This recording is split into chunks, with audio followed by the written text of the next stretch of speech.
Hello everyone and welcome to Sharp Dress Gaming, and today we are here to cover something that might have slipped under your radars if you're not up on top of all this stuff for Overwatch. Of course, yesterday we got our new hero, Baptiste. I don't think you pronounce it P. Baptiste.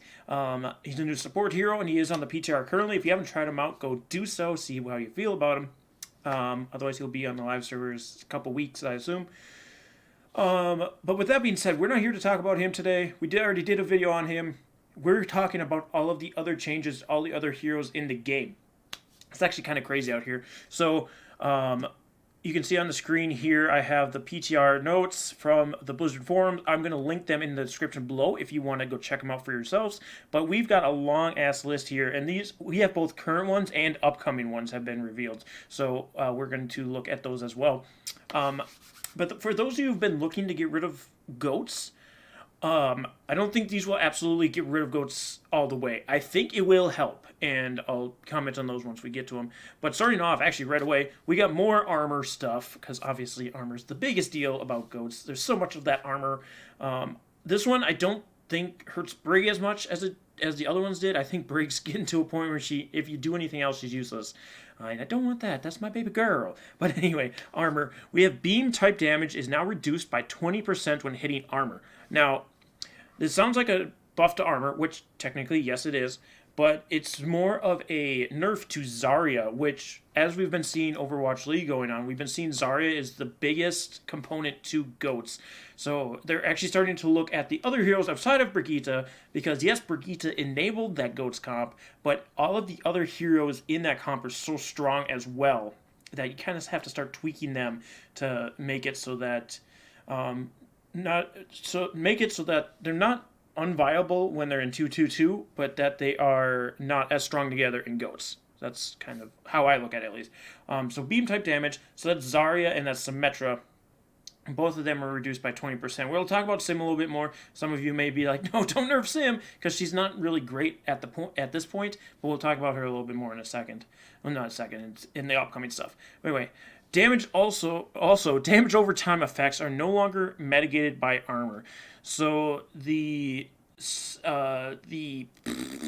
suggestions that they give, so developer comment, the damage taken by armor from damage over time effects such as Widowmaker's Venomine and beam weapons like Symetra's Photon Projector vary greatly. Now it will be more consistent and predictable. So they're kind of bringing the beam damage down and bringing damage over time up. Now they use Widowmaker's Venomine as a example, but this also affects Winston, who it was hard for him to do damage to armored opponents. So oftentimes you see the GOATS comp, which for those of you who are new, GOATS comp is 3 tanks, 3 supports. And typically it would be Reinhardt, Zarya, Diva, Brig, Lucio, and that 6th one's a little interchangeable. We have Zens, we have Ana. Zen is the most common one because of his damage orb.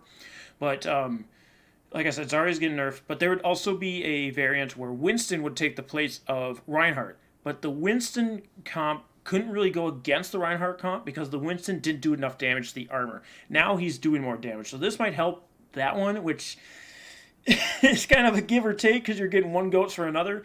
But this is just a long list of things, and I'm not going to ramble too much because we got to keep moving because there is a lot. And I don't want to take too long on everything. So we're going to move on to the next one. Damage boost is now amplified when a projectile is fired rather than when it hits a target. So if you think about a hero like Hanzo, so you have a Mercy damage boosting a Hanzo. Before, when you'd be damage boosting, Hanzo would fire the arrow. There's some time in the air that it's flying, and then when it hit the target, Mercy had to be damage boosting Hanzo for that damage to happen.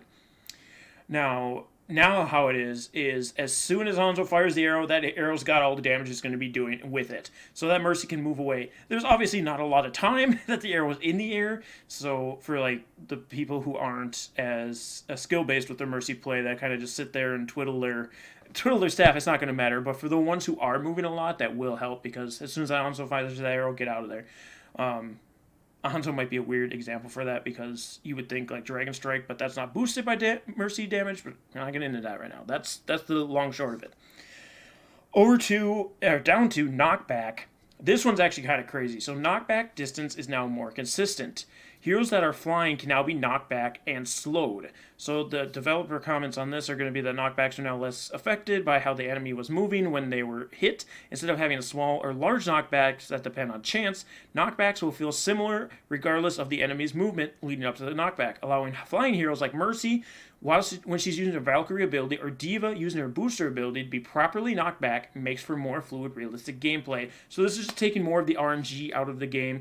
Sometimes you go and boop one of those characters and they wouldn't go the way you were expecting them to, and then it just messes everything up. So this is a more consistent way of doing this. Like, say Mercy comes in for a resurrect, and you go to boop her, but she's moving the wrong way, then the boop doesn't work, and she still gets a res off. I've had a lot of those, and it's kind of annoying. Like with Lucio, I'm talking about with the sound boop.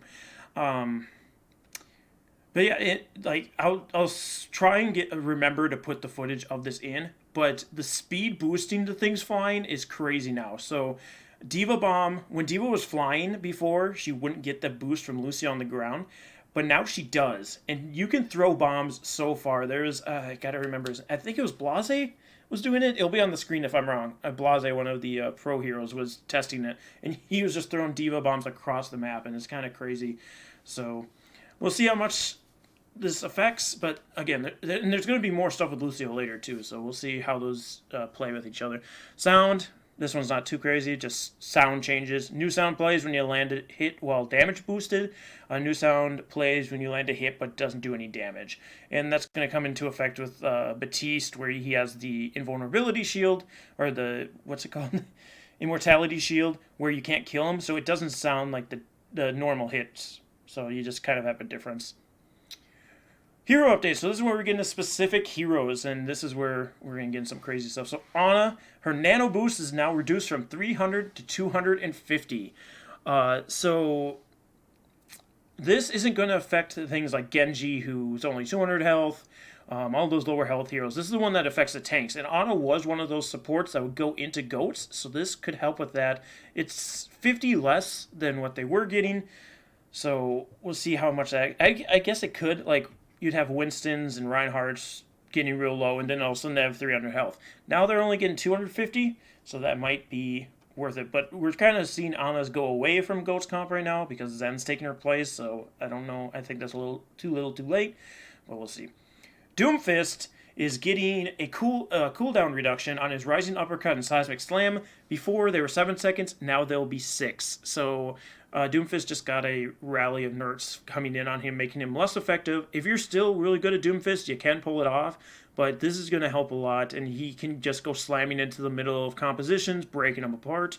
3-3, goats, and to get back out. So that was the biggest thing, is his cooldowns would keep him in there a little too long. And then he could get killed. So this might help Doomfist players a lot. We'll have to see how much that helps. Hanzo's Sonic Arrow just increases the radius from 7 to 9. So the radius is half of a circle. So it's in total it will be 18 meters that you can see around the Sonic Arrow. Lucio, Sonic Amplifier. The sound wave now counts towards offensive assists. So you're just getting rewarded for more eliminations there. Mccree's Fan the Hammer. Its damage has been reduced from 55 to 50. So currently on the live version of the server, Mccree, if he lands every single shot when he fans the hammer, it does 330, if I remember correctly. 330, because it should be 6 times 5, 330. Sounds right. So 330 damage, which just wrecks through tanks. So you typically what you do with a Mccree, and you can kind of change the order on some of these things, but you'd stun, fan the hammer, roll, fan the hammer again. Some people fan the hammer, stun, roll, fan the hammer. Just preference and whatnot. But yeah, so you could, so if you got both, if you hit every shot on both those fan the hammers, you're doing 660, which kills everything. So yeah, it gotta be a little bit much. Mccree I don't see as often anymore. He's still kind of viable, but I think this kind of reins him in a little bit. Down to 50 damage if you hit all of your shots, right? No, it's 50 per shot, sorry. So if you hit all your shots, now it does 300. So you can still do 600 damage in total, but it gives you less wiggle room to miss shots. So it kind of helps there. So and also Deadeye, arguably one of the worst ultimates in the game. Damage per second increased from 275 to 550 after locking onto targets for 2.5 seconds. So again, this is going to be mattering to tanks, not to the lower damage dealers. Because if you've used Mccree's Deadeye, it takes longer to lock onto the tanks, the little skull icon to come on tanks, rather than the squishies, because those are easy to kill. So now it's a huge ramp, and I think actually there's another change to it in the upcoming one, so we'll have to see. So 2.5 seconds, remember that. We'll see how that works.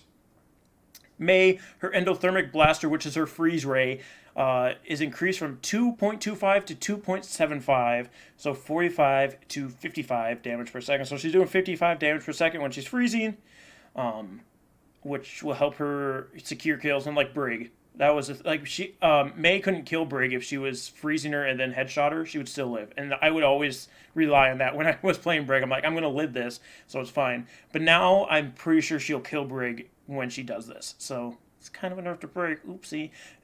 Making Mei worse for me. I hate Mei. But anyway, Ice Wall. Health has been reduced on Ice Wall from 500 to 400. Oftentimes you wouldn't burn through that unless you had a Bastion, but it's going to be easier to burn through now. So it's less than a Brigitte shield right now for Ice Wall. Right now it's a Brigitte shield. Now it's 100 less than that. Moira, Bionic Grasp. Heal over time duration increased from 3 to 4 seconds, and total healing increased from 50 to 65. I think this is on the same field as when Brigitte got her nerf to her Inspire healing. I don't think it technically heals more. I think it just heals more. It just heals longer. I think that's how that works out. You could check my math on that. I didn't do any, but yeah. Arisa, this one is big for Arisa players. It's going to be so much more useful for Arisa. Fusion Driver. Her movement speed penalty while firing reduced from 50% to 30%. So right now, for those who don't play Arisa, when you're shooting, she walks slower, and it's a 50% decrease to her speed. So she's really slow, and it does hinder her. And now it's going to be 30%. And I haven't played too much Arisa in the PTR yet, but from what I've heard, it makes a huge difference. You can shield dance a lot more. Shield dance is when you move back and forth in between your shield. So, like, say this is going to be big for Reapers. So when Reapers come up on you as Arisa, you can walk back and forth on either side of the shield more effectively now because you're moving faster, so you're not taking as much damage from the Reaper. So that's going to be really nice for her, because right now Reaper can run up on her and run her over, and it's kind of sad. So this will help Arisa quite a bit. As far as Rocket Launcher, movement speed penalty, and oh, sorry, just read Arisa again. Rocket Launcher, minimum explosion damage increased from 16.25 to 20. So if you thought Farah was killing you already, she's killing you more now. And I believe this is more because, again, goats, they're all clumped together. Farah can just put rockets in there and more effectively kill people. So we'll have to see how much this affects her, especially in lower ranked play. And we might have a Reaper situation again on our hands where he just runs over everybody right now. Just get your aim better. That's all I can suggest at this point, kids. You young bronze and silver players, learn your hit scan. That's the best kind of help for you right now. Speaking of hit scan, Soldier 76, his pulse rifle damage has been increased from 19 to 20. His sprint delay before you can fire the weapon after using sprint reduced from 0.5 to 0.3 seconds. And tactical visor can now target the Riptire and Immortality field. That's just a little bit of quality of life for tactical visor. I'm surprised it couldn't already target onto the Riptire. I thought it could in like Junker, whatever the hell his name is, Junkenstein's Revenge. I thought it did, but maybe it didn't. I don't know. But the pulse rifle increase will help with the Farah also getting boosted. So they want to be able to have Farah have a counter, but she also has to counter what is the meta right now. So that's kind of a hand-in-hand buff between the two of them. Sombra's hack. The cooldown has been reduced by half when hacking a health pack. So that's not huge for other people. Kind of it is. But typically the Sombra would have to hack a health pack, and then she just sit there and wait. So her hacking between enemies hasn't changed, just the health pack. And she kind of does this away from teams anyway. It's not like she's right behind a team health pack. She can, but typically you're not going to hack right behind the team because then they know you're there. But yeah, so that's just quality of life for Sombra. Torbjorn, so this one's kind of weird. I mean, we'll see what happens with it. But Torbjorn's base health has been increased by 50 armor. So before he was only 200, now he's 250 base health with the 50 armor on it. And then when he uses Overload, that's his it's his old ability or his old ultimate now is ability. My words aren't working tonight. So armor gained is reduced from 150 to 200. So they buffed his base health, but decreases overload. So they're not. So he doesn't have more health when he's overloading. That's kind of how they balance that. But they wanted to make Torbjorn a little more stable when he doesn't have the overload, I guess is the reasoning behind that. So the most he gets is 350 still. So Widowmaker, the infrared sight, as if Widowmaker's ability wasn't as strong as everybody else's to begin with. This now reveals the enemy health bars, which is nice for her, but then it's canceled when she's died. So Widowmaker's ultimate was good to see where enemies were coming from, and it helped the Widow in Widow v Widow battles. But now if she loses that battle with the advantage, the whole team loses their infrared sight. So we'll see how much that helps. I don't necessarily think this needed to be a thing, but here it is. And you can also kind of see where all the low health enemies are too, so you can descend upon them. And this one is my favorite one by far. Wrecking Ball, his adaptive shield no longer cancels your rolling mode. So before, when you were rolling around, if you used your adaptive shield, he'd pop out and then you'd have to go back into the ball. So you couldn't be in the ball using adaptive shield. And that got really awkward when you'd go in for a slam, realize you're a little too deep and you have to try and roll away, and they're shooting you as you're rolling away. So you have to stop, pop your adaptive shield, get back in your ball, and start rolling again. And it was really awkward. So now this is going to be a huge help to Wrecking Ball players. So that's for you guys. I'm not going to go over the bug fixes. If you guys want to go check those out, be sure to do that. They're just fixing things that are wrong with the game, not changing things that they think will help the game. So I'm not going to bother with those. But those are everything that are on the PTR right now. So if you want to test any of those out, be sure to go use the PTR. It's a separate download from the actual game. For those of you who don't know how to use the PTR, in the Battle.net application,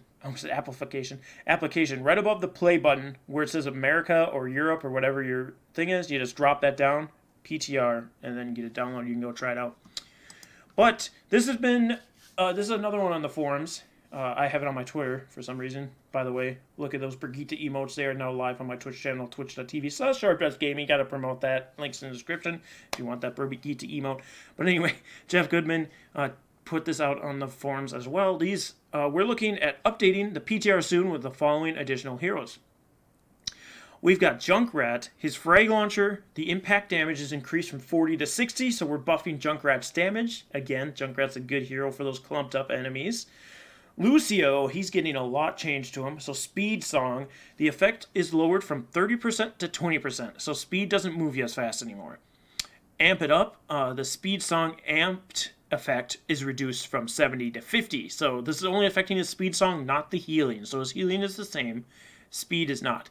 And again, this is another get out of here goats kind of nerf, because goats use Lucio to quickly get on top of the other team. That's how they work. You want to rush down the enemy team. So making Lucio a little bit slower is going to help with that. I mean, they're still going to be fast, but not as fast. And then we have Wall Ride. The passive movement speed gained while wall riding is increased from 20 to 40. So when Lucio is on the wall, he's going to be moving 20% faster now. So if you already had a hard enough time killing those Lucios, stalling the point, get your aim better. That's the only hope I can give you. Mccree. So we just talked about Mccree. The bonus damage ramp from the previous 1.3 change, which is what we just talked about, will now begin after 1.5 seconds, down from 2.5. So actually that's a buff. I misspoke. I thought they nerfed it, but they're actually increasing it even more. So after 1.5 seconds, that damage ramps up. So they're just Mccree's Deadeye is such a weird ability to use to begin with, because it just makes you a big glowing target. So I don't know that this is going to make him overpowered. I think it'll help him. I just don't think it'll make him overpowered. We'll have to see how that works. Again, none of these are on the PTR yet. They're thinking about putting them on there. Reaper. Thank God Reaper's getting a nerf. So Reaper's passive, his healing amount reduced from 50 to 40%. So right now in the live servers, when Reaper shoots people, he gets 50% of the damage he does as health to himself. And that was put into the game to hopefully, again, counter those tanks. But the unfortunate reality of Reaper is it's hard to get him into battles when you're at those higher levels. And the higher levels are the ones playing goats. You don't see goats too often down in bronze and silver. Let me tell you about it. I'm just now starting to see them, and I just got the gold. So he did not kill goats, and it was a little bit frustrating being in bronze and silver because your team does not have that game sense to know that a Reaper's coming up behind them. Reaper can just do what the hell he wants in those levels. So, and then you can't kill him. It's really hard. So this will help him. So it's not as low as he used. I think it was 30. It was either 20 or 30 before the buff to 50. I'm not sure on that. But now it's to 40. So he's still technically buffed. He's just not as buffed as they made him. So don't fear too much Reaper players. I'm sure you'll still be able to run over people in lower rankings. Symetra. The Photon Projector. Primary fire damage ramp speed increased by 20%. So this is your primary fire. Obviously the beam that goes straight forward. What is that now? 10 or 15? So they increased her damage. So this kind of goes with the nerf to beam damage. So they nerfed beam damage by, was it 20? Let me pull that back up. I have it here still. I have it here still. We can just look at it. Yeah, so they reduced it by 20, but they buffed Sim at the same time by 20. So technically, well, against armor, she has no change. But against non-armor, she's buffed. So maybe some more Sim in our future. Let's see. Zaria. Particle cannon. Alternate fire radius reduced from 2 to 3 to 1 to 2. Blah, blah, blah, blah. 2 to 3 to 1 to 2. I don't play a lot of Zarya, so I'm not, and based on energy level, I'm not entirely up to snuff with my Zarya. I don't understand the 2 to 3 to 1 to 2, but they're nerfing her at the end of the day. So it's her alternate fire. It's the little projectile that she shoots out. They're nerfing that. I guess the damage, but it just says 2 to 3. It doesn't say the range. I guess I don't know. But anyway, she's nerfed. And which, again, she's a big player in GOATs, so I can see why they're doing this. And Zen, another big player in GOATs currently. Orb of Discord, the effect is reduced from 30% to 25%. So the purple orb that you put above your enemy team, they take less buffed damage. Because when they have the purple orb, your teammates do more damage to that opponent. Now it's 5% less than that, so we'll see how that works out. But Orb of Destruction at the same time, damage has increased from 46 to 48, so you're doing a little bit more damage when you're shooting with Zen. And they're saying they're not exactly sure when they'll go to the PTR. They're hoping tomorrow, which will be Thursday the 28th, which you'll be seeing that today, or Friday. And typically Thursday is the day that things go out onto PTR and that kind of stuff. So we should be seeing this by the end of the week. So a lot of changes going on in the PTR. If you guys aren't over there testing things out, you sure do. It's a little bit weird to test things out on the PTR because nobody cares. They just do random stuff. So unfortunately, we probably won't get a concrete answer to if these are good or not until they hit the live servers. But yeah, you guys have to let me know in the comment section below what you think of all these changes. And we will see you guys next time. Stay sharp, everyone.